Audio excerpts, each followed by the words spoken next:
결혼을 하지 않은 젊은 남자들이 자신이 좋아하는 여성들과 함께 있을 때 평소에 잘 하지 않는 그런 행동들을 하는 것을 보게 됩니다. 예를 들어서 길거리를 가다가 나무를 파는 할머니를 보고 불쌍하다라고 하고 우리 할머니가 생각난다라고 하면서 그 나무를 다 팔아준다거나, 또 지나가는 강아지를 보고 너무 귀엽다라고 하면서 다가가서 쓰다듬어주고 이제 귀엽다라고 표현하고 관심을 표현한다거나 하는 것이죠. 진짜로 할머니가 생각나고 불쌍한 마음이 들어서 그러는 것이 아닙니다. 여자친구에게 잘 보이려고 일부러 그렇게 하는 것이죠. 또 평소에 강아지를 별로 좋아하지도 않으면서 여자친구에게 잘 보이려고 예뻐하는 척, 귀여워하는 척 하는 것입니다.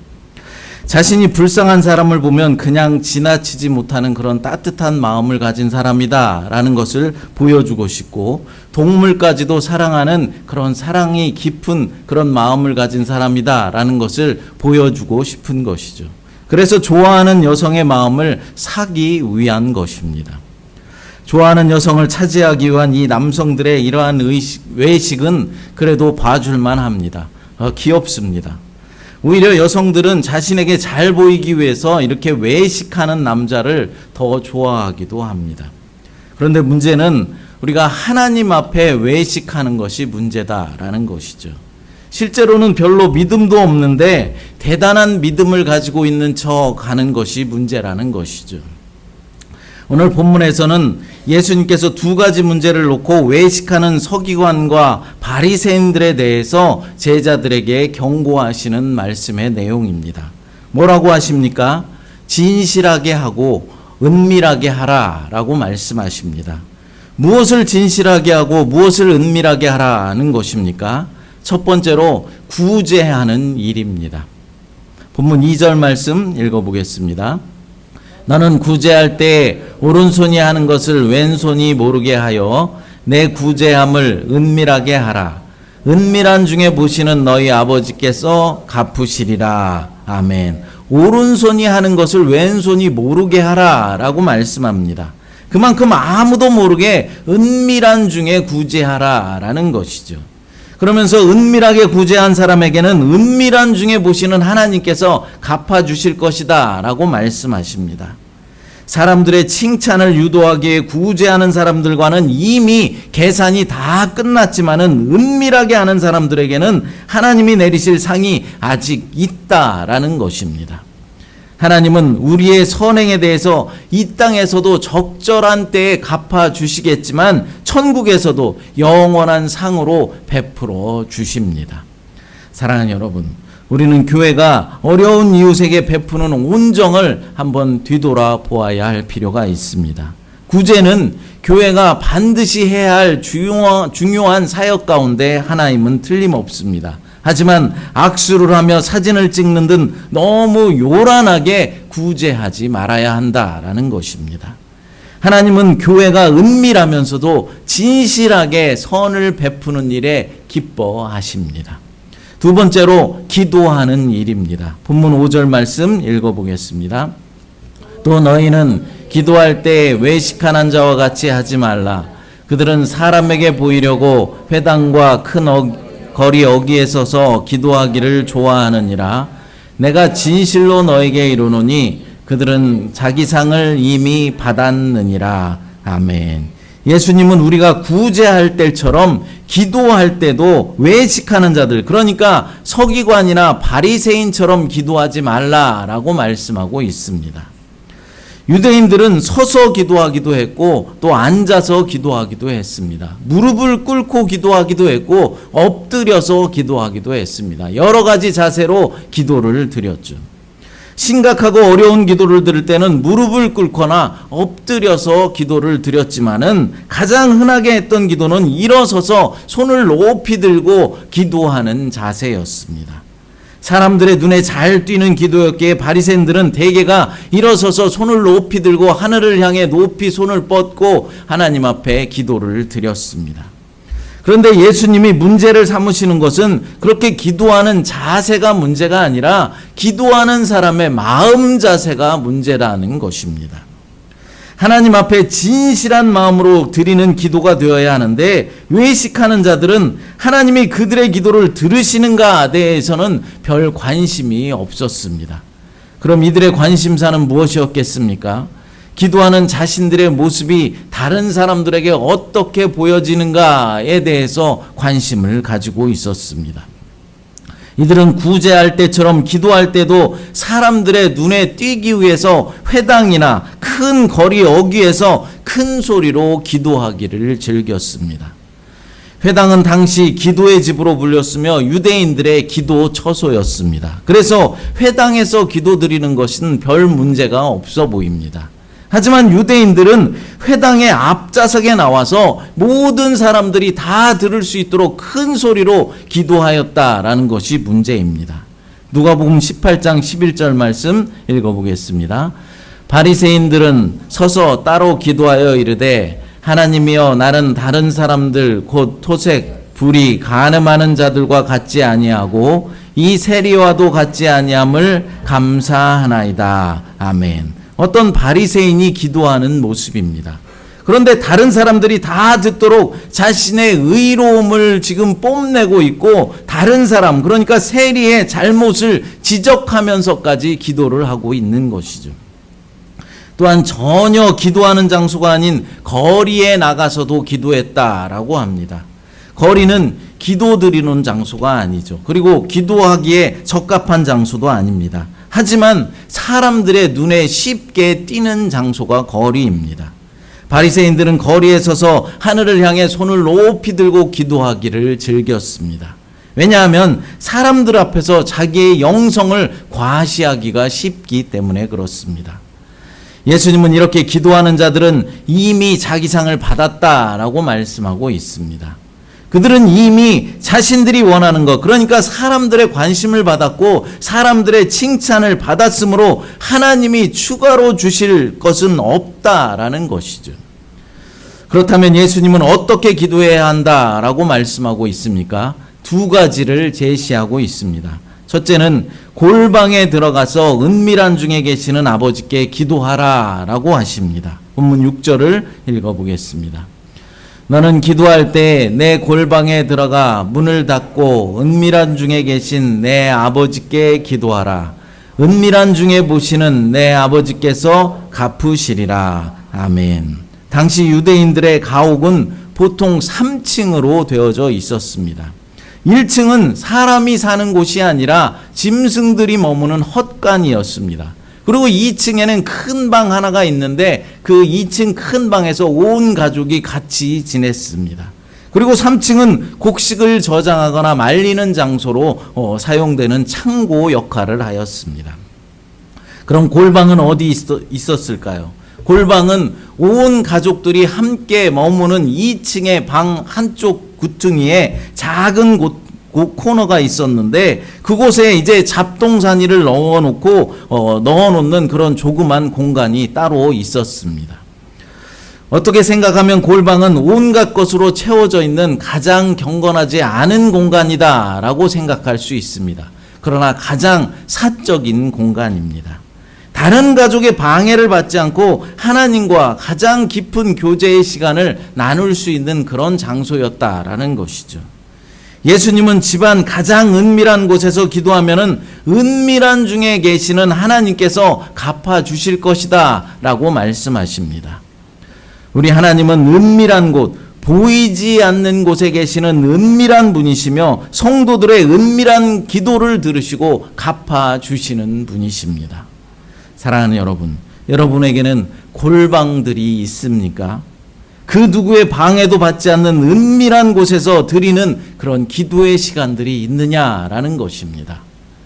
어떤 사람은 자동차 안이 골방일 수도 있고 어떤 사람은 또 모든 사람들이 잠들어 있는 새벽 시간이 골방일 수도 있습니다. 중요한 것은 하나님과 나만이 독대할 수 있는 은밀한 그런 장소가 필요하다라는 것이죠. 은밀한 하나님과 나만의 시간이 필요하다라는 것입니다. 하나님과의 독대를 통해서 조금 더 깊이 있는 기도의 세계로 나갈 수 있고 하나님의 나를 향하신 뜻이 무엇인지 확인할 수도 있는 것입니다. 사랑하는 여러분, 기도는 주변 사람들을 들으라고 하는 것이 아닙니다. 하나님께 드리는 것이 기도입니다. 그런데도 어리석은 사람들이 자신이 하루에 기도를 3시간씩을 하느니 4시간씩을 하느니 자랑하는 사람들이 있습니다. 심지어 어떤 사람은 자신의 명함과 이력서에 40일 금식 기도를 몇 차례 했다는 등 경력으로 표기하고 다니는 사람도 있습니다. 자신이 그만큼 영성이 깊은 사람이다 라는 것을 사람들에게 알려주고 싶은 것이죠. 그러나 여러분, 예수님께서는 기도는 골방에 들어가서 은밀한 곳에서 하라라고 말씀하십니다. 그러면 은밀한 중에 보시는 아버지께서 갚아주신다라고 말씀하고 있습니다. 둘째로는 이방인들처럼 중언부언하지 말라라고 하십니다. 본문 7절을 같이 읽어보겠습니다.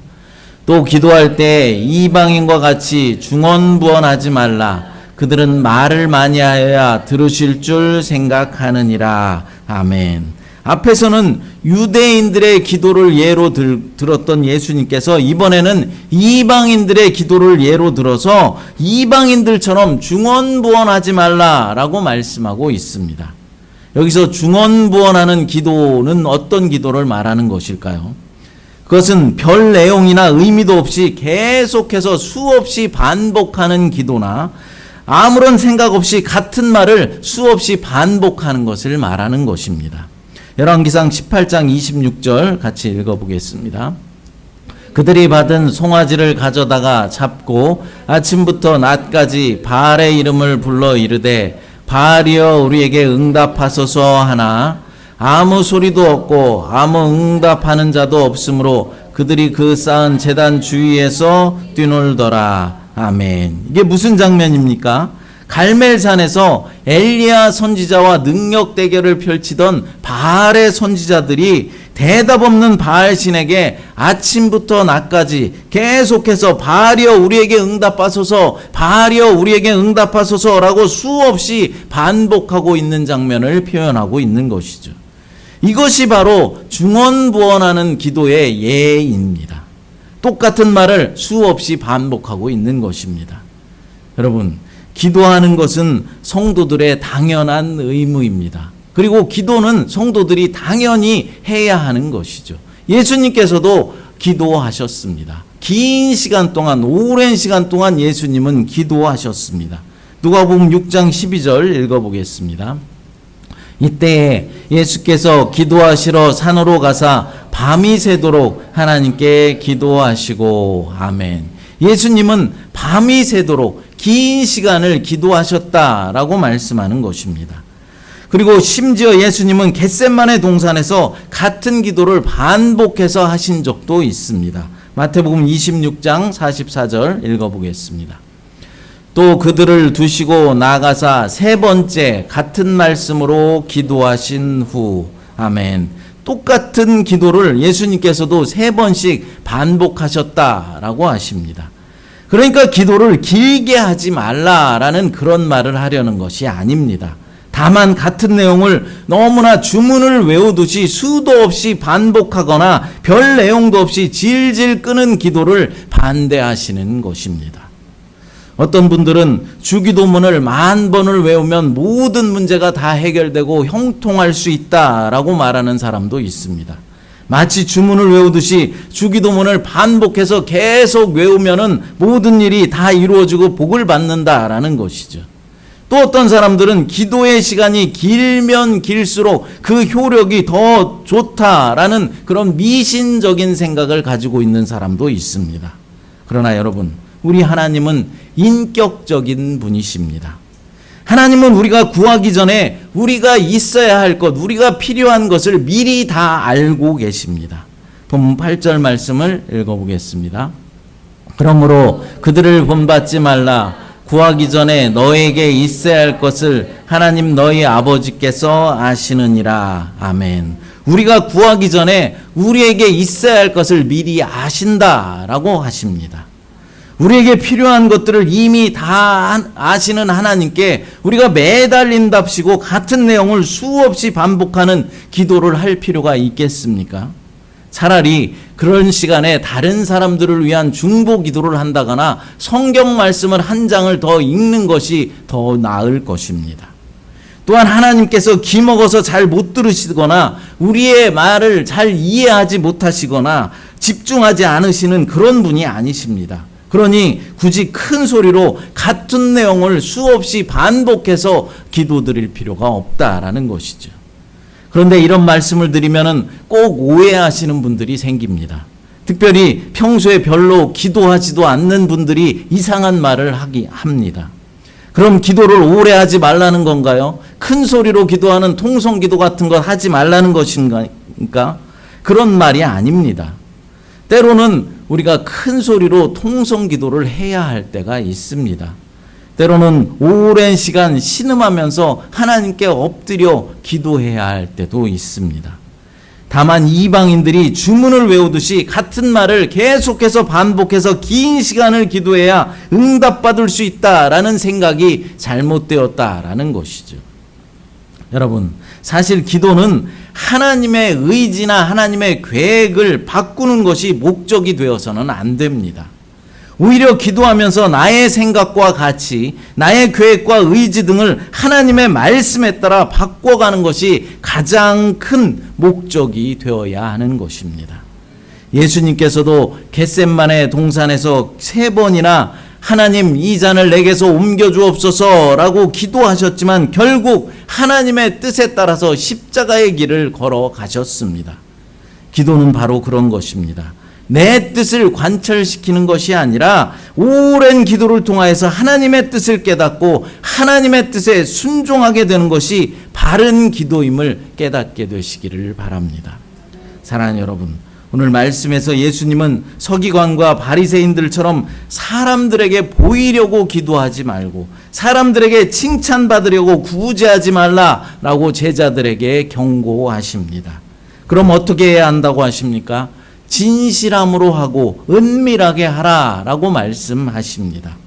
선행을 베풀 때도 오른손이 한 일을 왼손이 모르게 하라라고 말씀하고, 기도할 때도 사람들 들으라고 하지 말고 중언부언하면서 반복해서 긴 시간을 끌지 말고 진실한 마음으로 하나님께 기도하라라고 말씀하시는 것입니다.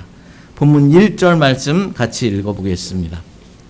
사람에게 보이려고 그들 앞에서 너희 의의를 행하지 않도록 주의하라.